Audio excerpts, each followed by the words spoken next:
Juliana era una niña muy linda,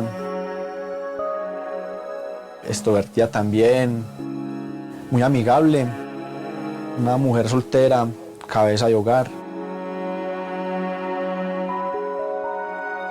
De esa relación salió una niña, Alison Daniela Ortiz Mazo. La verdad, esa niña para mí fue como que no tengo palabras. Las cosas se acabaron.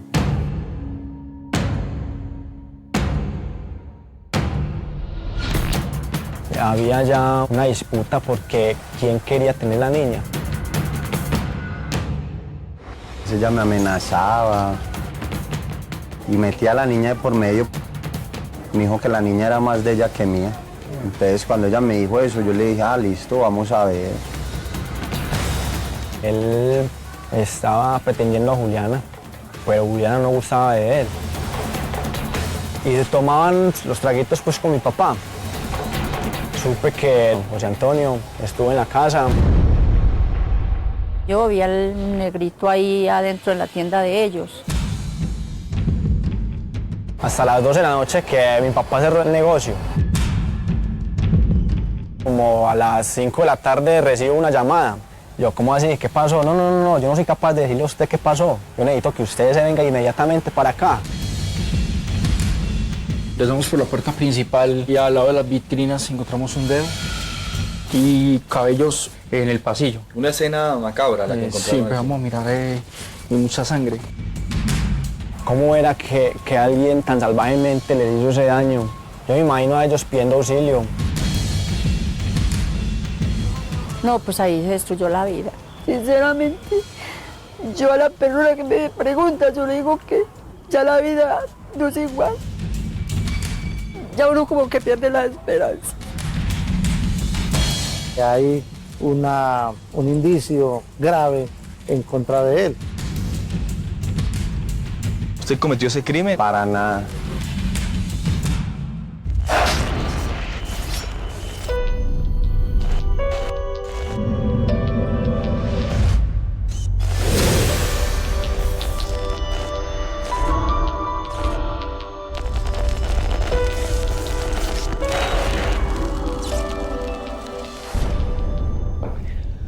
Buenas noches, soy Vanessa de la Torre. El de hoy es uno de esos casos aberrantes que parece sacado de una película de terror. Ocurrió en un barrio de la Comuna 13 de Medellín, en julio del 2013. 4 miembros de una misma familia fueron asesinados, entre ellos una niña pequeña de 6 años. El descubrimiento impactó a toda la comunidad. Las víctimas habían sido ultimadas con machete y murieron desangradas. Para las autoridades, investigar este múltiple y macabro asesinato se volvió un reto. Las primeras indagaciones en la escena del crimen señalaban que el asesino había hecho lo humanamente posible para no dejar rastros ni dejar testigos. Al parecer, una de las víctimas, una joven atractiva, reconocida en el barrio, y quien vivía con su familia, era su principal blanco. ¿Pero por qué entonces mataron a toda la familia? Aquí comienza la historia de Juan Guillermo Mercado, testigo oculto.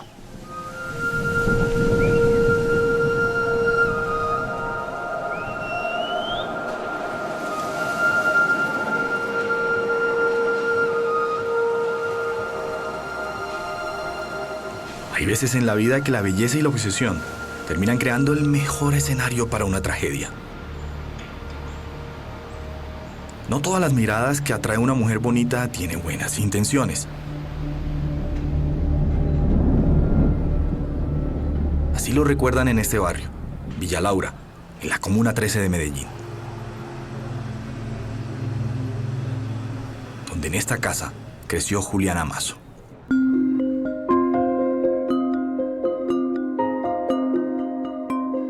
Era una mujer muy hermosa, muy admirada por sus compañeras, conocidos y amigos. Así la recuerda su hermano Diego. Con sus ojos grandes y profundos, él el cabello negro y un cuerpo esbelto. Ella creció siendo muy buena estudiante. Y la buscaban mucho por su habilidad en matemática. Pero además decían que tenía un don. Atraía a las personas.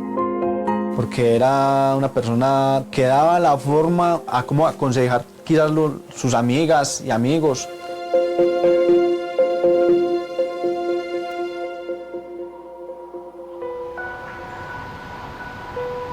Cuando Juliana cumplió 21 años, quería empezar a cumplir sus sueños.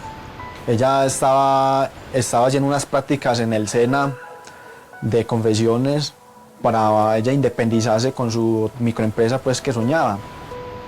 Mientras ella ahorraba dinero, trabajaba duro en esta tienda que tenían en su casa sus padres Martín Mazo e Inés Hoyos. Y era una microempresa familiar. Aquí en esta empresa trabajaba mi mamá, mi hermana, mi papá y trabajaba yo. Y era una empresa, pues en cierta manera, gracias a Dios, muy productiva.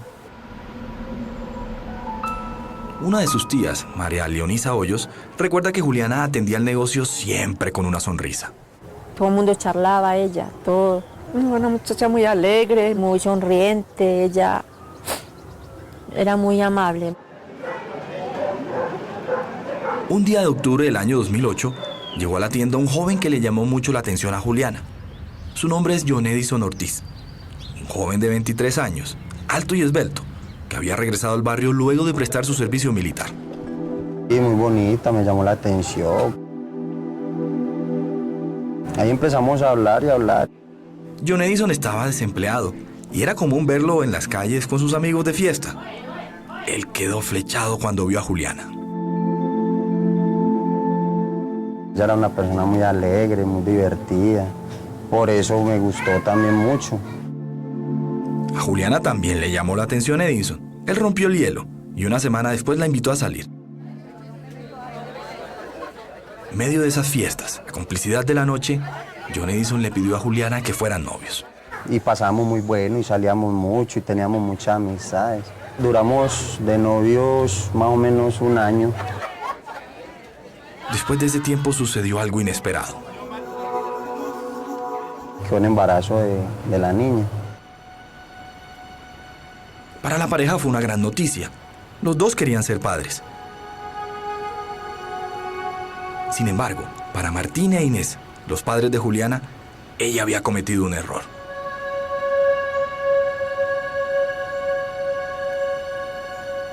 No sé, de los papás no me querían. Ellos nunca estuvieron de acuerdo con la relación de Juliana con John Edison. Me tocó traérmela a vivir a mi casa, porque los papás la echaron a ella de la casa.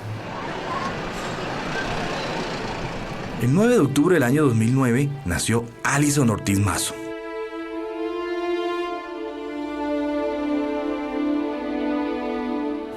Después de que la niña nació, a mí la vida me cambió, me dio un giro total. Yo me encerré, empecé a estar con ella siempre. Y la niña para mí era todo. Y era la niña pues mimada de la casa.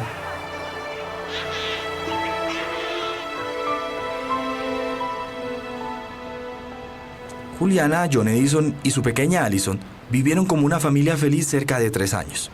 Pero para el año 2011, la pareja empezó a tener problemas.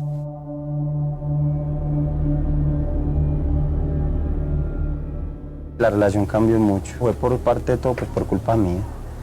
Porque yo era un hombre muy rumbero, muy de calle. Y ¿a qué mujer le va a gustar eso? Ella se volvió brava. Entonces yo ya no me aguantaba eso, ya me la paraba en la calle. Juliana y John discutían a diario. Y yo era muy infiel con ella, es que yo para acá sin mentiras, yo era muy de la calle, era muy infiel. Por eso Juliana decidió irse a vivir a la casa de sus papás con su hija Alison. Ella se esmeraba por darle lo mejor, compartía mucho con ella. La relación de John Edison y Juliana terminó muy mal. Ella me amenazaba a la pareja con la que yo estaba viviendo. y metía a la niña de por medio. Según John, Juliana le impedía ver a su hija. Entonces una vez yo fui por la niña a la casa de ella y le dije que me iba a llevar a la niña. Me dijo que no, porque la niña era más de ella que mía. Entonces cuando ella me dijo eso, yo le dije, listo, vamos a ver. Lo único que quería era ejercer mis derechos como papá, pero ella a mí no me dejaba. La rabia de ella porque yo ya no quería estar con ella. Me decía que no me la iba a dejar ver. Por eso John Edison decidió pelear la custodia de su hija y demandó ante el ICBF a Juliana. A ella le dio mucha rabia. Cuando le llegó la citación a la casa me llamó y me insultó. ¿Quién? Me dijo que yo era un ridículo, que yo no sé qué. Yo le dije a Juliana, es que usted a mí no me dejó de otra. Pasó un año y en mayo de 2013, el ICBF decidió que los padres debían tener una custodia compartida de Allison, que ya tenía 6 años. Pese a los problemas con John Edison, ellas tenían una vida alegre.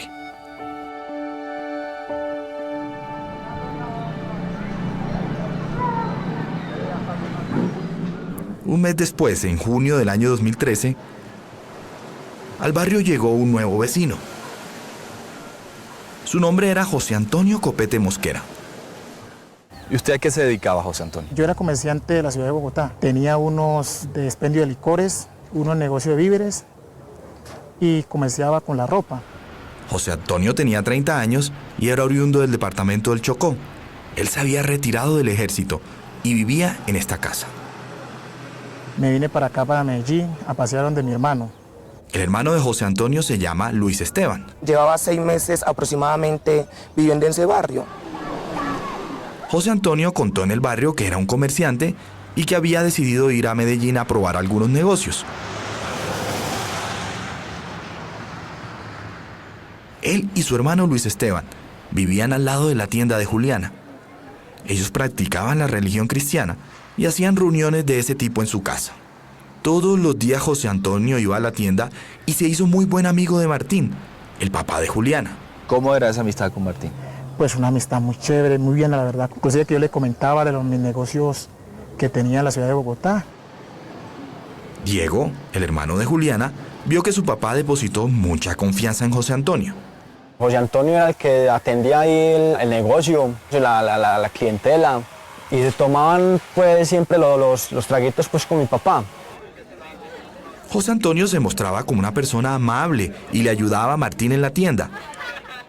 Pero para Diego, detrás de toda esa ayuda, había un interés de José Antonio. Él estaba pretendiendo a Juliana. Los vecinos del barrio Villalaura veían cómo José Antonio le llevaba presentes a Juliana a diario en la tienda. Él comentó varias veces que Juliana era muy bonita y que quería conquistarla. Sin embargo, según su hermano Diego, Juliana nunca se fijó en él. Pero Juliana no gustaba de él. No porque fuera afro, sino porque no le gustaba.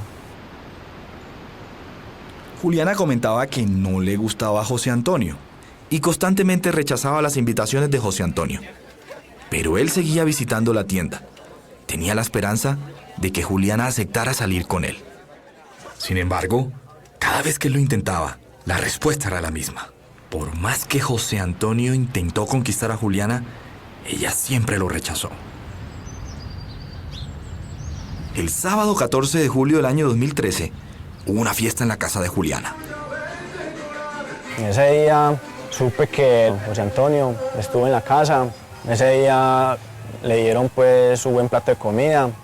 Martín había invitado a un agasajo a su vecino José Antonio. Estuvieron tomando unos aguardienticos, ron. José Antonio decidió aportar música para el festejo. Trajo un equipo que tenía él en su apartamento, lo llevó y le instaló unos baffles del equipo que tenía mi papá. María Leonisa, la tía de Juliana, asistió a la reunión. Estaba el moreno allá. Él era con ganas de tomar cerveza. Diego y María Leonisa se fueron de la casa sobre las 10 de la noche. Y ahí se la pasaron tomando hasta las 12 de la noche, que mi papá cerró el negocio. Con él compartí más o menos hasta la 1 de la mañana más o menos.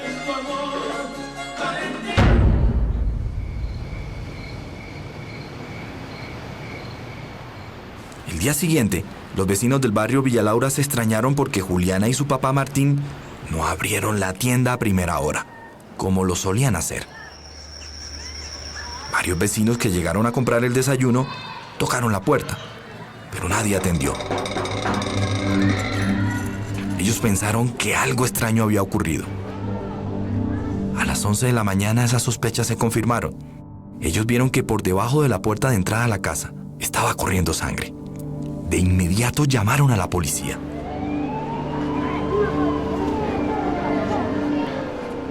El sargento Hernán Darío Arboleda estaba cerca del lugar. Me entero por intermedio de mi capitán, me llama al radio, me dice que me dirija al plan del CE de la Comuna 13. El uniformado atendió el llamado con urgencia, pero nunca se imaginó lo que encontraría detrás de esa puerta. Ingresamos por la puerta principal de la casa y al lado de las vitrinas encontramos un dedo y cabellos en el pasillo. Una escena macabra la que encontraron. Sí, empezamos a mirar y mucha sangre. En esta parte encontramos el cuerpo de Juliana y el cuerpo de la mamá. Uno estaba boca abajo, el otro boca arriba y con muchas heridas por arma blanca producidas por machete. Posteriormente nos dirigimos a esta pieza y encontramos el cuerpo ya de don Martín, cual le faltaba la mano, que sé que fue amputada por un machetazo que le pegaron. Y también tenía varias heridas en los brazos y cara de él, heridas de defensa. El uniformado estaba consternado. De inmediato pidió refuerzos, pero aún la dantesca escena no estaba completa. Ingresó acá y ya vimos a la niña, ya quedó en una posición de que como si estuviera bajando de la camita y el agresor viene y le pega los machetazos. Tenía varias heridas también. Varias heridas, más que todo en la cabeza, por machete. Fue una escena del crimen muy dura. Al ver la niña y los abuelos y la madre asesinados de esa forma y estaba lleno el piso lleno de sangre. Juliana, su papá Martín, su mamá Inés y su pequeña hija Allison habían muerto desangrados por las múltiples heridas. ¿Qué había ocurrido? ¿Cómo un festejo familiar había terminado en una terrible masacre? Las autoridades tenían un reto: capturar a él o a los asesinos.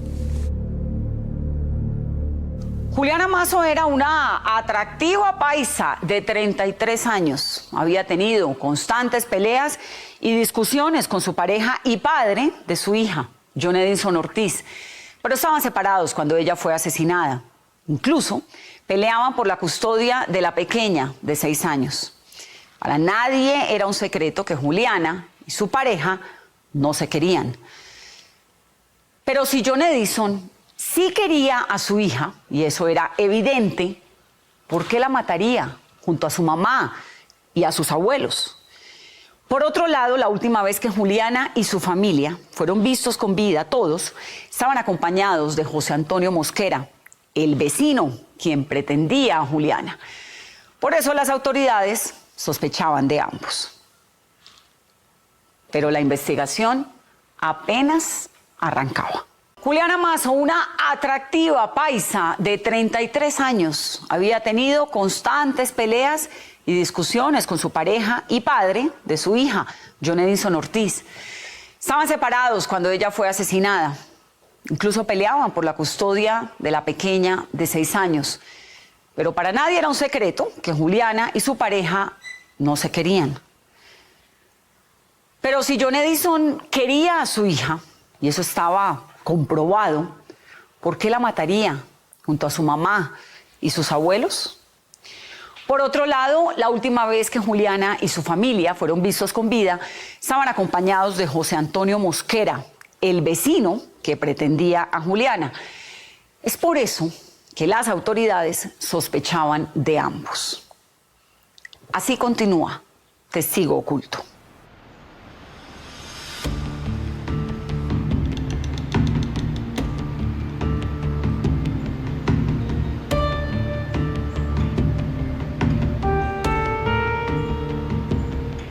Sábado pasado 14 de julio del año 2013, Juliana Mazo Hoyos, su hija Alison de 6 años y sus padres Martín e Inés habían sido brutalmente asesinados dentro de su casa del barrio Villa Laura de la Comuna 13 de Medellín.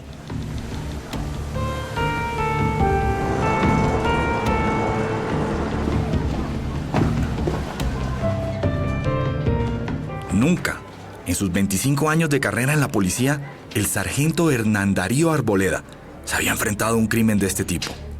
Como encontraron la escena, demostraba que el agresor estaba con ellos. Estaba acá adentro.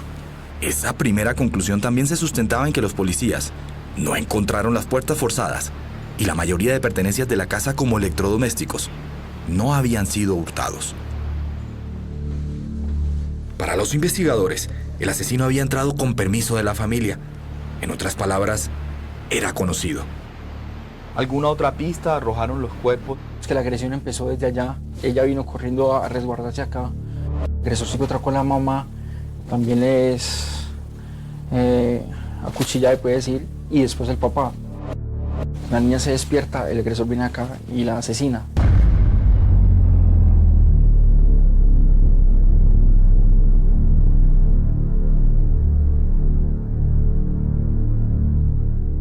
Eso era lo que inicialmente indicaba el infierno que se había convertido la casa de la familia Mazo Hoyos. A las 11 de la mañana, hora en que habían sido hallados los cuerpos, todo era consternación en la Comuna 13. La policía seguía inspeccionando el lugar. Ellos vieron que la casa tenía un sótano. El sargento Arboleda bajó las escaleras. Vimos una pieza pequeña con la puerta entreabierta, a la cual medio abrimos y vimos una cama. Debajo de la cama estaba una persona. Era el hermano menor de Juliana, Leonardo Andrés, un niño de 11 años. Leonardo Andrés se había escondido. Los asesinos nunca lo vieron y así él había evitado la muerte. Cuando yo veo tremenda escena, soy lleno de gente, investigadores, policías especiales rodeando la zona. A Diego le contaron que su hermano menor había sobrevivido. El niño está en puesto militar, en la base de policías. Arranco yo para la base de la policía y allá estaba él. Sin embargo, él había perdido a toda su familia. Yo pensaba era en el sufrimiento de mi mamá, de mi papá. Yo pensaba en ellos, cómo fue que ellos se defendían, cómo era que alguien tan salvajemente les hizo ese daño. Yo me imagino a ellos pidiendo auxilio. A la casa también llegó María Leonisa, la tía de Juliana. Ahí se destruyó la vida. Sinceramente, yo a la persona que me pregunta, yo le digo que ya la vida no es igual. Ya uno como que pierde la esperanza. Los investigadores iniciaron el levantamiento de los cuerpos. Podemos pensar que pudo haber sido algún familiar, por algo pasional. La policía había concluido que inicialmente el asesino había entrado a la casa con permiso de la familia. ¿Quién cercano a los Mazo Hoyos había podido cometer la masacre? El investigador le preguntó a Diego, el hermano de Juliana, si él tenía un sospechoso. Diego pensó en John Edison, su excuñado. Había ya una disputa porque quién quería tener la niña. Y él se intentó pues exponer una demanda. ¿Alguna sospecha? ¿Lanzar una primera hipótesis de lo que había ocurrido en esta casa? Posiblemente un tema pasional. Por eso en el principio preguntamos dónde estaba el papá de la niña. Él le había dicho a Juliana que pagaría las consecuencias de impedirle ver a su hija. Yo le dije, listo, vamos a ver. Damos cuenta que el papá se separó de la muchacha Juliana y no vivía acá. Y no lo habían visto en el transcurso del día del sábado y domingo. Él venía cada 15 o cada mes a traer la plata de la niña.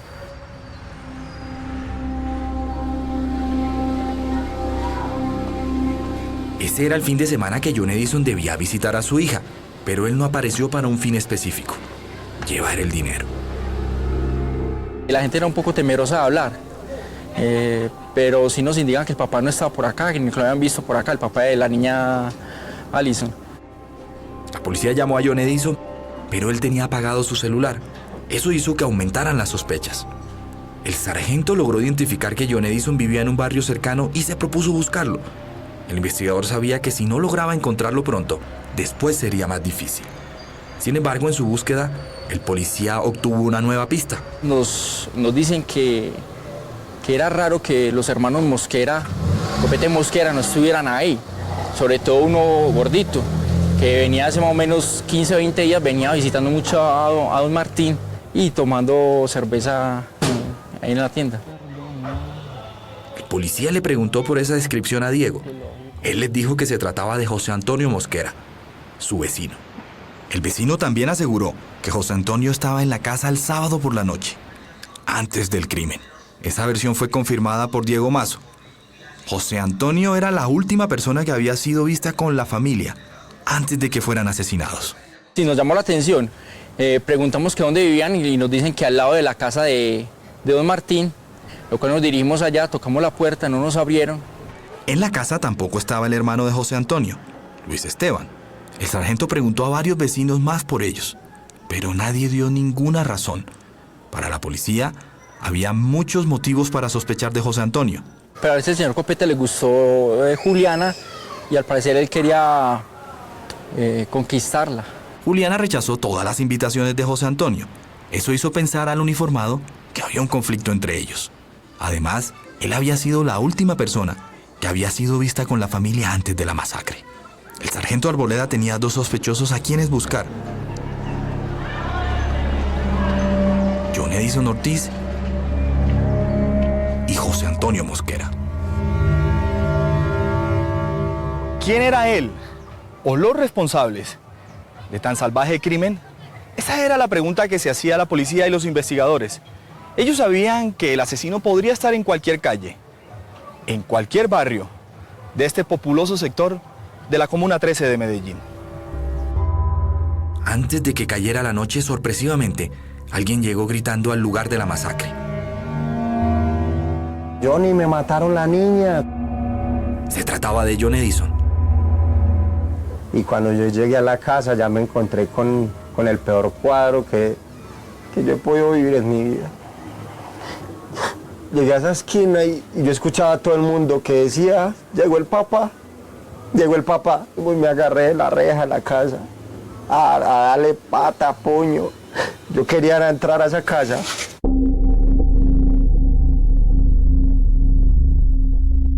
El policía no estaba convencido de estas manifestaciones de dolor.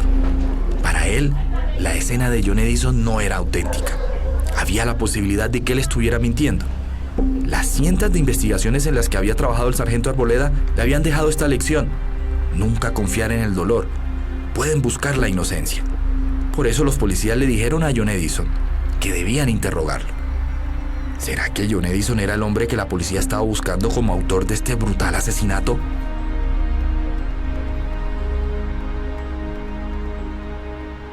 Pero alguien que se había quedado callado hasta ahora tenía algo que decir, algo que esclarecería el panorama para las autoridades. Ustedes conocerán quién estaba detrás de la masacre. Las autoridades sabían que el asesino de los 4 miembros de la familia Mazo Hoyos, entre ellos Juliana, tenía una intención clara: no dejar rastros de la masacre. Pero había uno. Se trata de Leonardo Andrés Mazo Hoyos, de 11 años, el hermanito pequeño, el menor de Juliana, quien la policía encontró debajo de una cama escondido, petrificado, el día de la tragedia. Todo indicaba que el asesino nunca supo que él estaba ahí. Su testimonio fue clave para las autoridades. Así termina la investigación de Juan Guillermo Mercado, testigo oculto.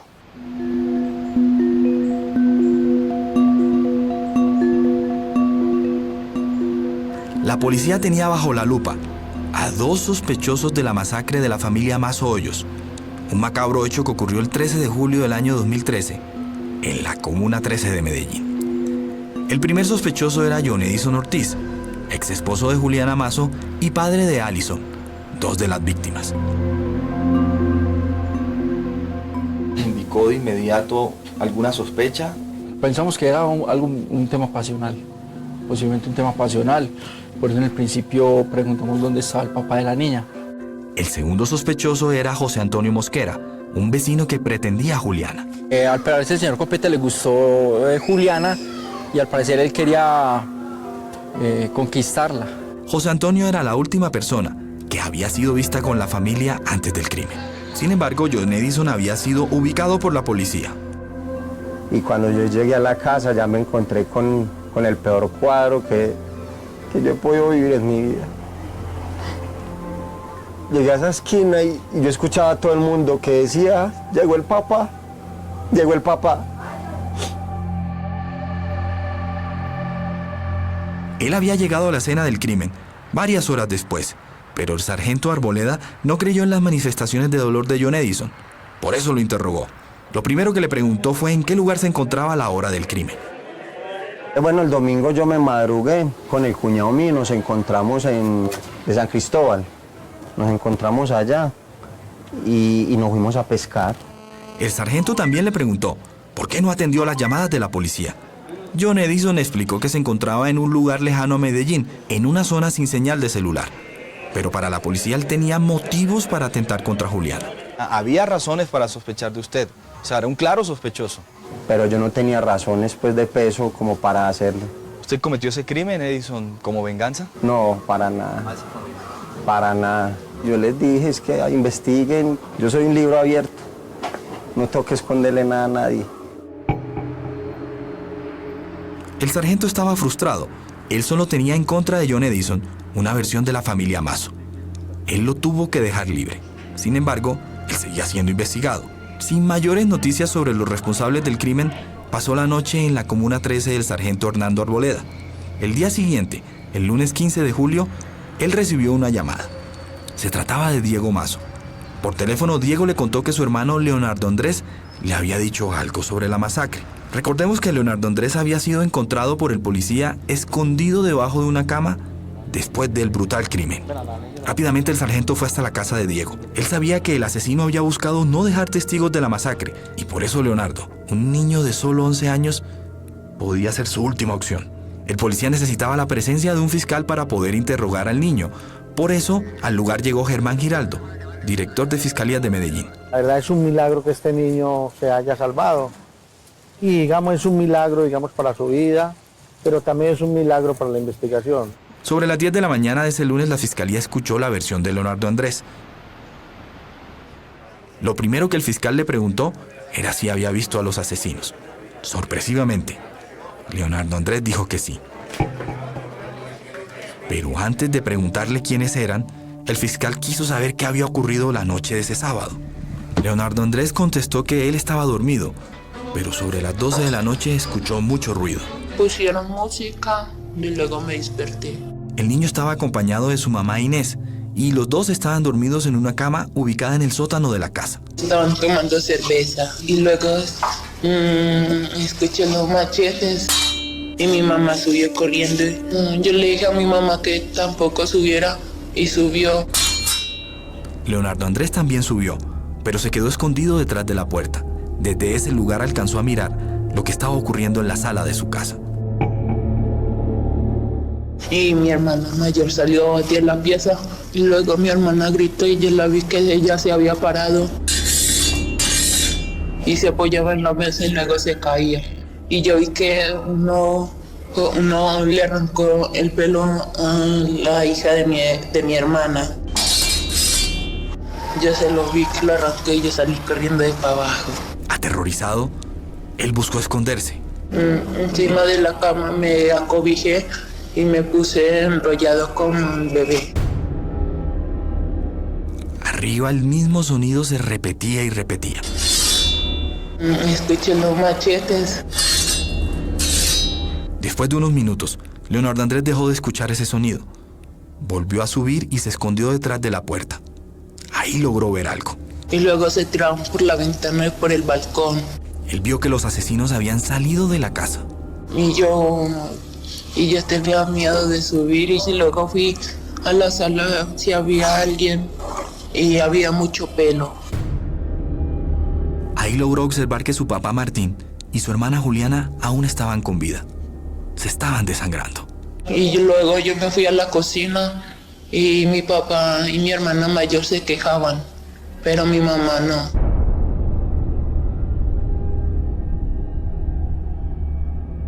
Con una valentía que para muchos superó su edad, Leonardo Andrés intentó pedir auxilio. Iba a buscar un celular para decirle lo que había pasado y luego me pasó y ya luego se acabaron los minutos. Usted no tiene saldo disponible para este servicio.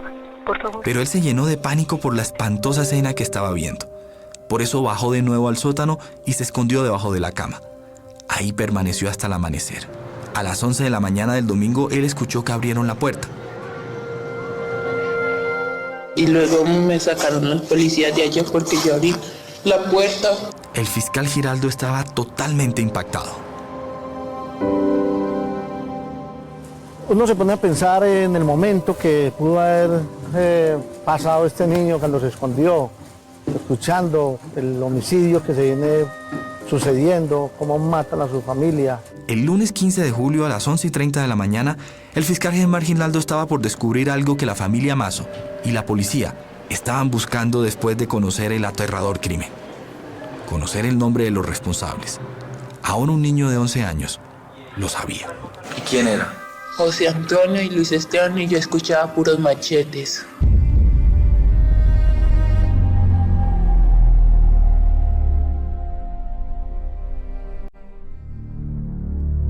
Leonardo Andrés había descrito a José Antonio Copete Mosquera y su hermano Luis Esteban. Ellos eran, según él, los responsables de esa cruel masacre. No quiere decir esto que por el dicho única y exclusivamente del niño, digamos, se capturan las personas. Si los hermanos Copete Mosquera salieron por la parte de atrás, como aseguraba el niño, era posible que en su escape dejaran algún rastro. ¿Era esa ventana? Sí, era esa ventana. ¿Y qué observaron ahí? Observamos que un tubo de PVC que se encontraba ahí estaba roto.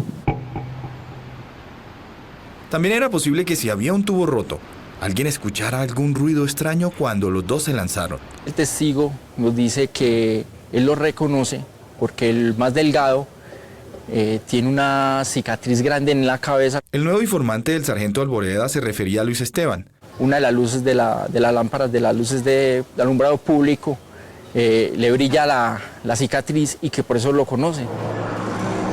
El policía había logrado confirmar con otro testimonio que los hermanos Copete Mosquera huyeron de la casa de la familia Mazo la noche del crimen. Esas pruebas ya eran suficientes para pedir a un juez órdenes de captura. El martes 16 de julio las dos órdenes fueron expedidas. Ese día, sobre las 8 de la mañana, el sargento Arboleda recibió una llamada. En la cual me ordena que me dirija hacia Policlínica, que había ingresado una persona robusta, morena, con un pie fracturado. Me dirijo al pabellón.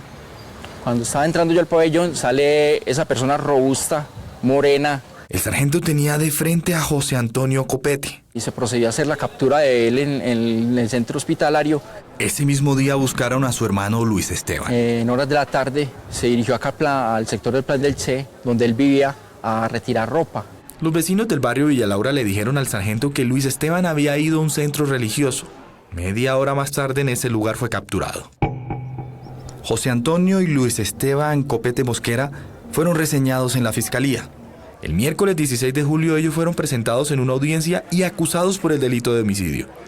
Ellos no aceptaron los cargos. No sé nada más, no sé qué pasó. Jamás participaría en una atrocidad como la que se cometió en ese lugar. 6 meses después, en enero del año 2014, inició el juicio en su contra. José Antonio contó su versión de lo que había ocurrido la noche de la masacre. Yo estuve en la casa de don Martín. A las 2 de la mañana entraron unos señores de una vez a matarnos a todos. Él aseguró que no alcanzó a reconocer quiénes eran esos supuestos agresores. Yo de una vez me tiré por la parte de atrás, a cual yo me fracturé una pierna. Mi hermano me llevó a la clínica San Vicente. La fiscalía destapó sus cartas. Había varias pruebas en contra de los hermanos Copete Mosquera. Se recibió, digamos, una declaración del niño que se salvó en este hecho macabro y se suman otras pruebas, como es la versión de algunos de los vecinos. Para la defensa de José Antonio y Luis Esteban, esas pruebas no eran contundentes. Hay testigos que lo vieron hasta altas horas de la noche ahí y que usted no salió del lugar. Sí, que a partir de la 1 de la mañana entraron más unos señores ahí, encapuchados. Pero es que usted no está aportando pruebas. La fiscalía sí lo hizo. La fiscalía sobrevive a argumentos donde no lo hay, porque para eso es el trabajo de la fiscalía. ¿Quién más vio a esos encapuchados? ¿Usted nos puede dar un testigo? Nosotros tenemos, inclusive mi hermano tiene 2 testigos. Pero esos testigos nunca asistieron a la audiencia. Por el contrario, el testimonio de Leonardo Andrés sí fue incluido dentro del juicio. ¿Usted sabe que él estaba escondido en su casa y que lo vio a usted directamente asesinando a su familia? Sí, eso es algo que uno dice, bueno, se lo contó la fiscalía, pero ¿dónde está algo que demuestre que sí lo dijo? Eso es algo que la fiscalía, la ley lo puede manipular. Es decir, que un menor de edad que narra con tanta contundencia lo que ocurrió esa noche, ¿lo están manipulando? Claro, el niño lo están manipulando porque estoy seguro que yo no entré a esa casa. Sin embargo, la fiscalía tenía un as bajo la manga. En el momento de su captura, la fiscalía decomisó los teléfonos celulares de Luis Esteban y José Antonio. En uno de ellos encontró un mensaje de texto en el que Luis Esteban preguntaba por un machete. Un mensaje de texto donde se indica o se da a entender como qué pasó con el machete, dónde está el machete, si lo guardaste bien. Lo que ellos hicieron fue tomar ese mensaje y distorsionarlo. ¿Cómo lo iba a distorsionar la fiscalía si habían logrado tener los teléfonos de ustedes y precisamente eso era una prueba judicial? ¿En qué sentido? Porque es una simple duda donde yo pregunto por una herramienta, una duda como la pudieron tener ellos. Pero la fiscalía también tenía 2 armas más en contra de los hermanos, para que un juez los condenara. Eran 2 motivos que ellos habrían tenido para asesinar cruelmente a la familia Mazo. El primer motivo comprometía directamente a José Antonio. Estaba pretendiendo a Juliana, pero Juliana no gustaba de él. Él quería conquistarla y a lo que ella no se negó, ya que ella tenía al parecer una relación sentimental con alguien del sector. Juliana siempre lo rechazó. Él nunca pudo conquistarla o salir con ella. Para la fiscalía ese rechazo generó un sentimiento de venganza de José Antonio. Él supo que Juliana tenía novio y sintió que si no era para él, no era para nadie. El objetivo claro el día de la masacre era Juliana Mazo. La segunda motivación comprometía la participación en el crimen de Luis Esteban. Y él tenía ahorrada plata en la casa, tenía guardada plata ahí en... Esa noche podría tener entre 8 o 10 millones de pesos. Ese dinero no apareció. Para la fiscalía, José Antonio supo de ese dinero y le pidió a su hermano que lo ayudara a robarlo. ¿Usted robó un dinero de Martín y por eso cometió ese crimen? Nunca. Y si la fiscalía dice robó un dinero, ¿a dónde está ese dinero? ¿Dónde apareció? Un juez valoró las pruebas de la fiscalía y los argumentos de la defensa de los hermanos Copete Mosquera. La relación directa entre testimonios. ¿Quién era? José Antonio y Luis Esteban, y yo escuchaba puros machetes. Mensajes de texto. ¿Qué pasó con el machete? ¿Dónde está el machete? Si lo guardaste bien. El rencor y odio por un rechazo. Lo que ella no se negó, ya que ella tenía al parecer una relación sentimental con alguien del sector. Y la codicia. Esa noche podría tener entre 8 o 10 millones de pesos. Fueron claves para que el juez no solo condenara a los hermanos Copete Mosquera en diciembre del año 2015, sino que además les impusiera una pena ejemplar. José Antonio Copete Mosquera fue condenado por el delito de homicidio a 50 años de cárcel. Su hermano Luis Esteban, finalmente, fue condenado a 25. Ellos cursan su condena aquí, en la cárcel El Pedregal de máxima seguridad que está ubicada en Medellín. Luego de las evidencias que mostró la fiscalía, el juez tomó la decisión. En esta cárcel, paradójicamente, ellos están en patios distintos y no tienen comunicación entre ellos. Han decidido no hablar sobre el tema. Luis Esteban ha contado lo que él sabe y según él pasó esa noche. Sin embargo, José Antonio nunca más volvió a hablar sobre ese episodio. ¿Por qué no cuenta la verdad, José? Y la verdad la que te estoy diciendo, porque si fuera la mentira, pues obvio sería decirle al contrario. Le estoy diciendo toda la verdad. Para las víctimas de esta terrible masacre, el plan criminal y demencial de los hermanos Copete Mosquera de no dejar testigos habría logrado ser exitoso si no es por la valentía de un niño. Y luego mi hermana gritó y yo la vi que ella se había parado y se apoyaba en la mesa y luego se caía. Un testigo oculto que le dio las herramientas a la justicia para que prevaleciera. Aunque él aún tenga heridas abiertas por ver esa masacre. Y yo vi que uno le arrancó el pelo a la hija de mi hermana. Desafortunadamente, Leonardo Andrés no es el único que sufre con esta historia. Uno siempre va a extrañar a la mamá. Y claro, uno extraña el estar con ella, en recibirle sus consejos, en dialogar con ella. Sí, la niña era víctima de las circunstancias, al igual que Juliana, que don Martín, doña Inés. Cuando alguien tocaba la puerta, yo le dije quién es y yo seguía llorando.